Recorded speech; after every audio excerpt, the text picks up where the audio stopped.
15 माह की कानूनी कार्रवाई, 14 साल की सजा। साबिक लेफ्टिनेंट जनरल फैज हमीद का कोर्ट मार्शल, 14 साल कैद बामुशक्कत की सजा सुना दी गई। फैज हमीद तमाम 4 इल्जामात में मुजरिम करार, फौजी अदालत का फैसला। ISPR के मुताबिक फैज हमीद सियासी सरगर्मियों में मुलविस पाए गए, ऑफिशियल सीक्रेट एक्ट की खिलाफ वर्जी के भी मुर्तकिब, इख्तियारात और हुकूमती वसाइल का गलत इस्तेमाल किया, शहरियों को नाजायज नुकसान पहुंचाने का भी इल्जाम था। कार्रवाई में तमाम कानूनी तकाजे पूरे किए गए, मुजरिम को दिफा के लिए वकील समेत तमाम कानूनी हुकूक फराहम किए गए। सजा याफ्ता अफसर को कानून के मुताबिक अपील दायर करने का हक हासिल है। ISPR के मुताबिक फैज हमीद के खिलाफ फील्ड जनरल कोर्ट मार्शल का अमल 15 माह तक जारी रहा। 4 संगीन इल्जामात के तहत 12 अगस्त 2024 को ट्रायल शुरू हुआ। सियासी अनासिर के साथ मिलकर सियासी अदम इस्तेहकाम पैदा करने और दीगर मुतालिका मामलात में मुलविस होने के पहलुओं पर अलग से कार्रवाई जारी है। फैज हमीद को 12 अगस्त 2024 को फौजी तहवील में लिया गया था।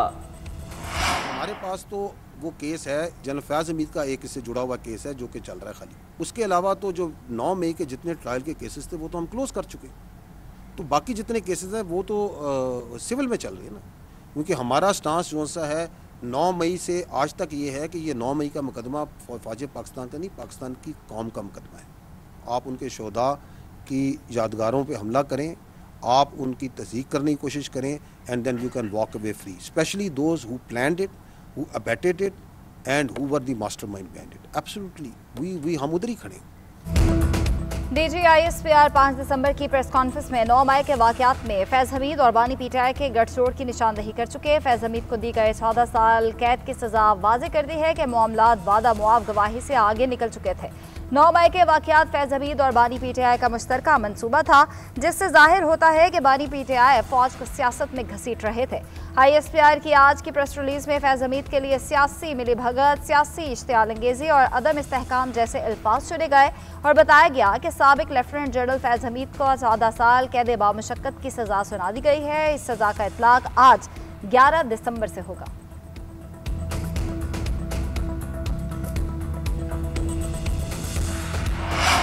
लोग थे जो अपने वक्त के फ़िरौन थे। एक तो खान साहब खुद, जनरल फैज साहब, जो अपने ताकत के नशे में अपने ओहद के खिलाफ वर्जी, अपने काम के खिलाफ वर्जी करते हुए ने क्या क्या किया, और आज हम वो दिन देख रहे हैं कि उसको इसी ज़िंदगी में उनके जुराइम का जवाब देना पड़ रहा है। सबको तौबा करना चाहिए। फैसला तारीखी है। उम्मीद ये है इस फैसले से कि आगे जाके एक ऐसा पैगाम होगा कि इस किस्म के गलतियाँ मजीद ना किया जाए। फिरौनी दौर खत्म, हिसाब किताब का वक्त आ गया।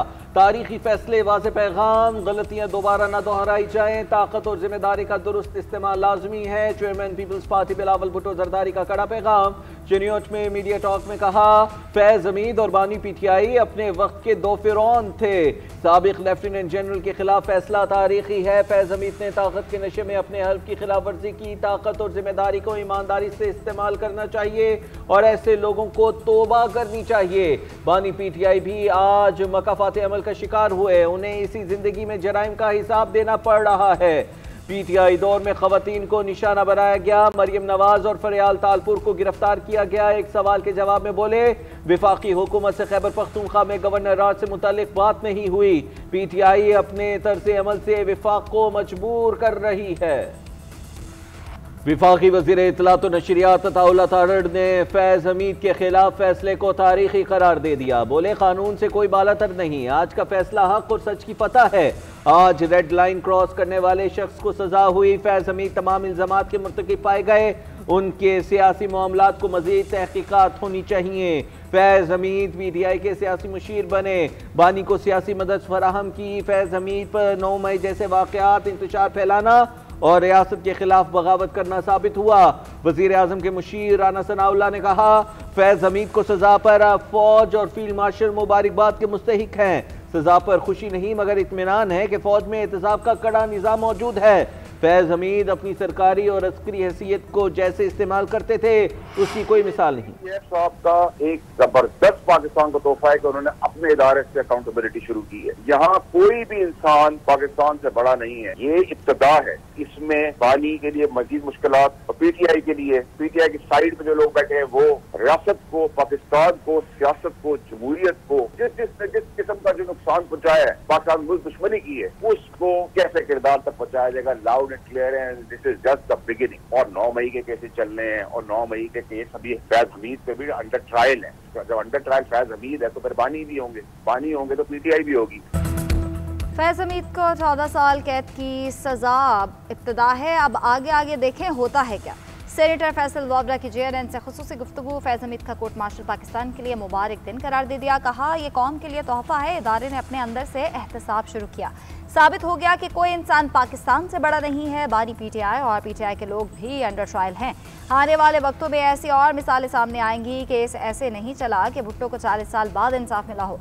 जिसने भी अपनी कुर्सी से इदारों, रियासत, मुल्क, जमहूरियत, अदलिया, मीडिया या किसी शख्स को भी नुकसान पहुंचाया उसे कैफरे किरदार तक पहुंचाया जाएगा।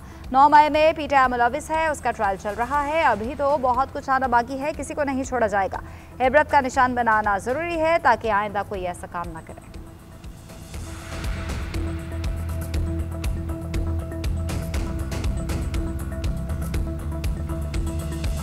माजी में जब खान साहब वज़ीर आज़म थे तो हुकूमत तो फैज हमीद साहब भी चला रहे थे। केस में बाकी भी कोई मुलविस होगा या बाकी भी किसी के नाम होंगे तो उनको डेफिनेटली उनको भी ट्रायल किया जाएगा। बानी कोई ऊपर से उतरी कोई मखलूक नहीं, उसको सजा नहीं हो सकती। एक पे तो उसको सजा हुई है, अगर बाकी भी ऐसी करतूत उन्हें की है जिसमें सजा हो सकती है तो सजा होगी। माजी में भी लोगों को हुई है, फ्यूचर में भी होंगी। हमारा सूबा फैज हमीद की चाय की प्याली की वजह से मुतासिर हुआ। फैज हमीद को वो चाय हमें बहुत महंगी पड़ी। फैज हमीद को सजा से पाकिस्तान की सियासत पर अच्छा असर पड़ेगा। खैबर पख्तूनख्वा के गवर्नर फैसल करीम कुंडी का फैज हमीद के कोर्ट मार्शल पर रद्द अमल।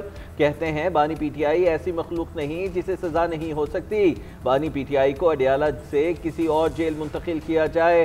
सूबाई सेक्रेटेरिएट अडियाला मुंतकिल हो गया है, वहाँ से सूबा चलाया जा रहा है। सेक्रेटरी परेशान है कि किसकी बात माने और किसकी ना माने।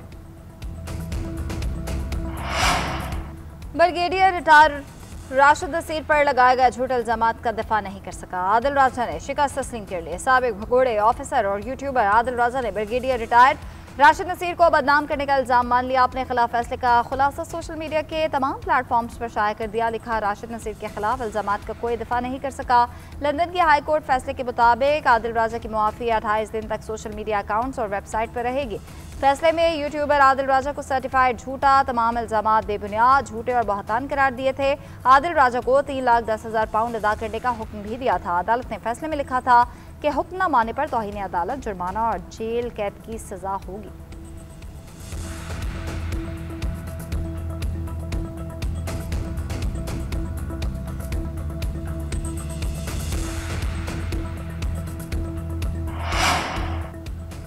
क़वानीन की खिलाफ वर्जी पर सोशल मीडिया प्लेटफॉर्म्स के खिलाफ एक्शन होगा। वज़ीर मुमलिकत दाखिला तलाल चौधरी ने खबरदार कर दिया। बैरिस्टर अकील के हमरा मुल्की और गैर मुल्की सहाफ़ियों को ब्रीफिंग में बताया कि दहशतगर्दी में मुलविस 19 अकाउंट्स भारतीय और 28 अफगानिस्तान से ऑपरेट किए जा रहे हैं, जबकि एक्स और फेसबुक का दहशतगर्दी में मुलविस अकाउंट्स के खिलाफ रिस्पॉन्स इंतहाई कमज़ोर है।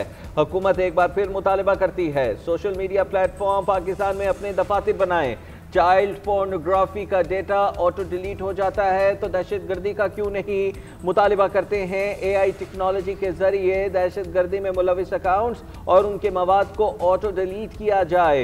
पाकिस्तान दहशतगर्दी के खिलाफ जंग में फ्रंट लाइन इत्तेहादी और दीवार है। अगर ये दीवार कमज़ोर हुई तो दहशतगर्दी की ये आग मगरिब तक को अपनी लपेट में ले लेगी।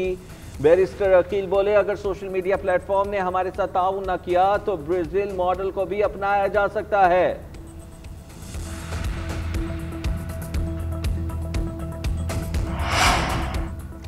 सिफारती हदूद के खिलाफ वर्जी नाकाबिल कबूल। पाकिस्तान का नॉर्वे को वाज़ेह और सख्त पैगाम। पाकिस्तान के अंदरूनी मामलात में मुदाखलत पर नॉर्वे के सफ़ीर को डिमार्च जारी कर दिया। दफ्तर खारजा में तलब करके एहतजाज रिकॉर्ड कराया गया। दफ्तर खारजा के मुताबिक नॉर्वे के सफीर ने सुप्रीम कोर्ट में ईमान मजारी के केस की समाअत में शिरकत की। अदालती कार्रवाई में जाना सिफारत हद से तजावुज है। ऐसा इकदाम वियना कन्वेंशन 1961 के आर्टिकल 41 की खुली खिलाफ वर्जी है। वियना कन्वेंशन सिफारतकार को मेज़बान मुल्क के कवानीन का एहतराम करने का पाबंद बनाता है। हसास ज़ेर समाअत मुकदमे में किसी मुल्क के सफीर की मौजूदगी बैनुल-अक़वामी कवानीन की खिलाफ वर्जी है। नॉर्वे की NGOs की मशकूक सरगर्मियों पर भी तशवीश का इजहार।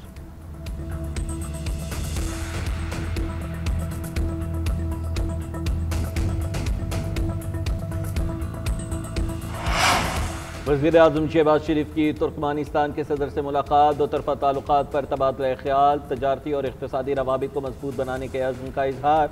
वज़ीर-ए-आज़म का अशकाबाद पहुँचने पर तुर्कमानिस्तान काबीना के नायब चेयरमैन से इस्तक़बाल किया। वज़ीर-ए-आज़म आलमी अमन फोरम में शिरकत करेंगे। तुर्कमानिस्तान की दीगर आला क़यादत से भी मुलाकातें स्केजुअल हैं।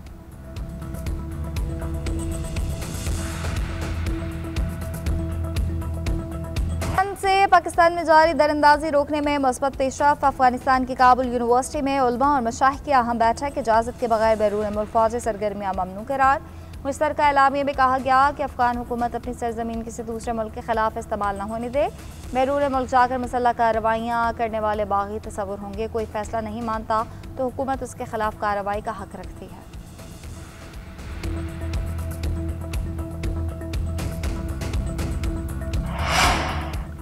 टैक्स टू GDP शरह के 11% का हदफ हासिल करने के लिए कोशिशें तेज़ की जाएंगी। टैक्स महसूलात के अहदाफ के हसूल के लिए टैक्स नेट को मज़ीद वुसअत दें। वज़ीर-ए-आज़म शहबाज शरीफ की FBR से मुतल्लिक़ जायज़ा इजलास में हिदायत। कस्टम क्लियरेंस में जदीद टेक्नोलॉजी और AI के इस्तेमाल में कामयाबी पर पजीराई। शहबाज शरीफ ने कहा दरामदात और बरामदात की कस्टम क्लियरेंस के दौरानिए को मज़ीद कम किया जाए। मईशत के तमाम शोबों में टैक्स इन्फोर्समेंट को यकीनी बनाने की भी हिदायत। सिगरेट की गैर कानूनी फैक्ट्रियों के खिलाफ कार्रवाई पर इदारों की पजीराई। सेल्स टैक्स रिफंड की बरवक्त अदायगी यकीनी बनाने का भी हुक्म जारी किया। वज़ीर-ए-आज़म से चेयरमैन वाबडा की भी मुलाकात। तरक्याती मंसूबों पर ब्रीफिंग। वज़ीर-ए-आज़म ने आबी ज़खायर बढ़ाने और दीगर अमूर से मुतालिक तफसीली ब्रीफिंग की। वज़ीर दाखिला मोहसिन नकवी से यूरोपीय यूनियन कमिश्नर मैग्नस बर्नट की मुलाकात। गैर कानूनी इमिग्रेशन की रोकथाम पर गौर। इंसानी स्मगलिंग के खिलाफ इकदाम और ताउन बढ़ाने पर गुफ्तगू। यूरोपियन कमिश्नर ने डंकी के खिलाफ पाकिस्तान के इकदाम को मिसाली करार दिया। मोहसिन नकवी ने कहा 1700 से ज़ायद स्मगलर्स को गिरफ्तार किया। यह गैर कानूनी इमिग्रेशन के खिलाफ हमारे अज़्म का सबूत है। स्मगलर्स, ड्रग माफिया और दहशत गर्दों का गठजोड़ हर मुल्क के लिए संगीन चैलेंज है। इससे निपटने के लिए बैनुल-अक़वामी सतह पर करीबी ताउन नागुज़ीर है। मुलाकात में मालूमात के तबादले समेत तमाम मुमकिन ताउन बढ़ाने पर भी इत्तफाक किया गया।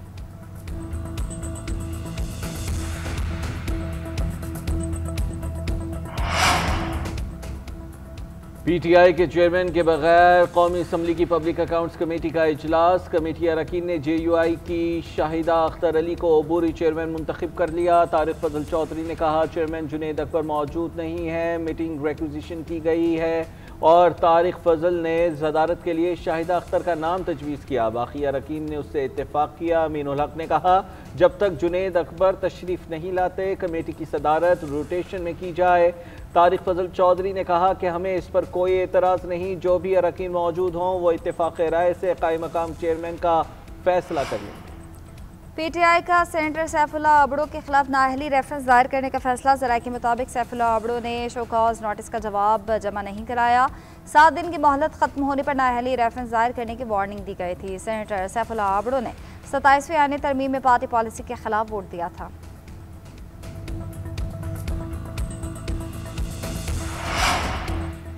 वज़ीर आला KP के खिलाफ इंतखाबी अमले को धमकियां देने का केस। इलेक्शन कमीशन ने सुहेल अफरीदी को 16 दिसंबर को तलब कर लिया।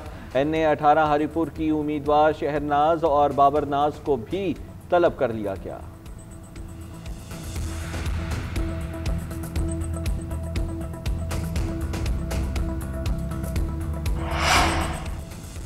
इंसदाद दहशतगर्दी अदालत में 26 नवंबर एहतजाज का केस। अलीमा खान की जमानती मचल के जब्त करने का हुक्म। जामिन और अलीमा खान की जमानत मनसूखी का नोटिस जारी। काबिल जमानत वारंट गिरफ्तारी जारी कर दिए गए। हर्जाने की अदम अदायगी पर अलीमा खान को तौहीन अदालत के नोटिस जारी किए गए। समाअत 15 दिसंबर तक मुलतवी। अलीमा खान समाअत मुलतवी होने के बाद पेश हुई।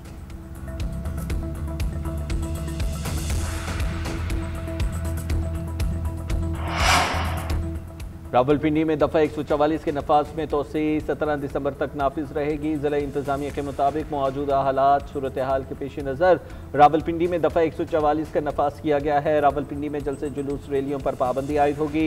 4 से ज़ायद अफराद के जमा होने पर पाबंदी है। इससे कबल 10 दिसंबर तक दफ़ा 144 नाफिज की गई थी।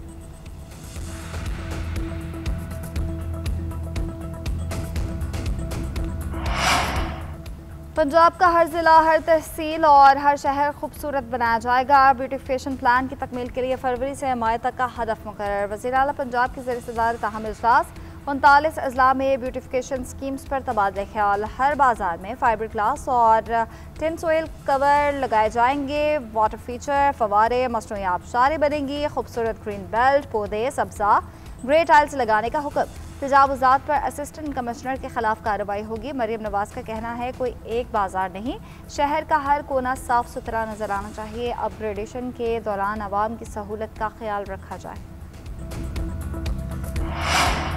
पार्लियामेंट जनूबी पंजाब पर मौजूद इत्तेफाक राय को नाफिज करे। कोई सूबा तकसीम या टकराव के साथ जरिए नहीं बनाया जा सकता। पीपल्स पार्टी की तर्जुमान शाजिया मरी का नए सूबे पर बयान। कहती हैं दर्जनों नए सूबों की बात करके कौमी इस्तेकाम को खतरे में डाला जा रहा है। आइन को बार बार सियासी मफाद के लिए तब्दील नहीं किया जा सकता। बिलावल भुट्टो वो इंतजामी इस्लाहात चाहते हैं जो विफाक को मजबूत करें। पीपल्स पार्टी हर आइनी मामले में इत्तेहाद, इस्तेहकाम और जिम्मेदाराना फैसला साजी की अलंबरदार है। नए सूबों के मसले पर सियासत करने वाले आवाम को गुमराह करना बंद करें। कौमी फैसलों के लिए कौमी इत्तेफाक राय जरूरी है। यूनिसेफ के ताउन से सैलाब-ज़दा इलाकों में बच्चों के तहफ़्फ़ुज़ के लिए इक़दाम किए। लड़कियों के लिए रोज़गार और हुनर की तरबियती प्रोग्राम जारी हैं।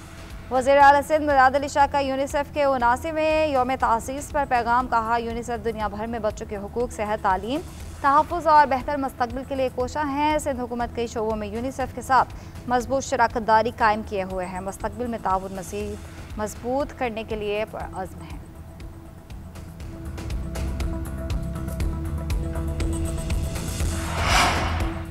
वज़ीर आला के दौरे के दौरान नशिस्त से क्यों नहीं उठे? लेडी रीडिंग हॉस्पिटल के डॉक्टर से वजाहत तलब। मरासले के मुताबिक सुहेल अफरीदी 25 नवंबर को FC हेडक्वार्टर के जख्मियों की अयादत के लिए गए। दौरे के दौरान वज़ीर आला को ब्रीफिंग नहीं दी गई जो प्रोटोकॉल के खिलाफ है। डॉक्टर को 3 दिन में वजाहती बयान जमा कराने की हिदायत। ज़राए के मुताबिक मज़कूरा डॉक्टर दौरे के दौरान मरीजों के मुआयने में मसरूफ़ थे।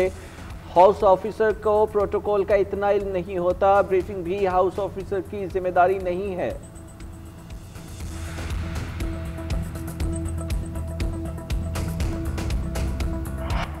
लाहौर के इलाके इचरा में ज्वेलरी मार्केट से 20 किलो सोना पुरअसरार तौर पर गायब हो गया। मुतअद्दिद ज्वेलर्स ने सोना शेख वसीम नामी ताजिर के पास बतौर इमानत लिखवाया। शेख वसीम अचानक गायब हुए तो ज्वेलर्स ने ताले तोड़कर लॉकर्स चेक किए। लॉकर्स खाली होने पर मुतासरा ताजिरों की पुलिस को दरखास्त। शेख वसीम पर गबन का इल्जाम। SP मॉडल टाउन ने तहकीकात शुरू कर दी। पुलिस को शेख वसीम की तलाश। इस्लामाबाद पुलिस के इंस्पेक्टर की जाली कारकर्दगी दिखाने की कोशिश नाकाम। IG इस्लामाबाद के हुक्म पर जारी इंक्वायरी मुकम्मल। रिपोर्ट मंजर-ए-आम पर। रिपोर्ट के मुताबिक शहरी कानूनी असलहा ले जा रहा था। झूठा मुकदमा बनाया गया। 40 लाख रुपए रिश्वत तलब की गई। SHO और पुलिस टीम ने असलहा खुद मुंतकिल करके मुकदमे में गलत बयान किया। एहलकारों की बददयानती और हेरा फेरी बेनकाब हुई। FIR में गाड़ी का number, engine number, tips number नहीं लिखा था। नौजवान के खिलाफ बरामदगी पुलिस की जानिब से प्लांटेड थी।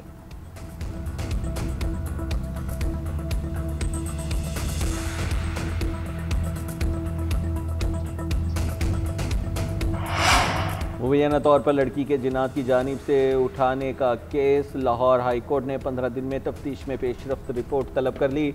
चीफ जस्टिस ने रिमार्क्स दिए पुलिस की फाइल से कुछ नहीं मिला। पुलिस की बुरी आदत है, फाइल से कुछ चीज़ों को निकाल लेती है। ये चीफ जस्टिस की अदालत है, कोई मजाक नहीं। ऐसे गैर संजीदा एहलकारों को महकमे पुलिस में नहीं होना चाहिए। दरख्वास्त गुजार से सवाल किया आपने लड़की का शनाख्ती कार्ड क्यों नहीं बनवाया? वकील ने बताया लाइल्मी की वजह से बच्चों के शनाख्ती कार्ड नहीं बनवाए।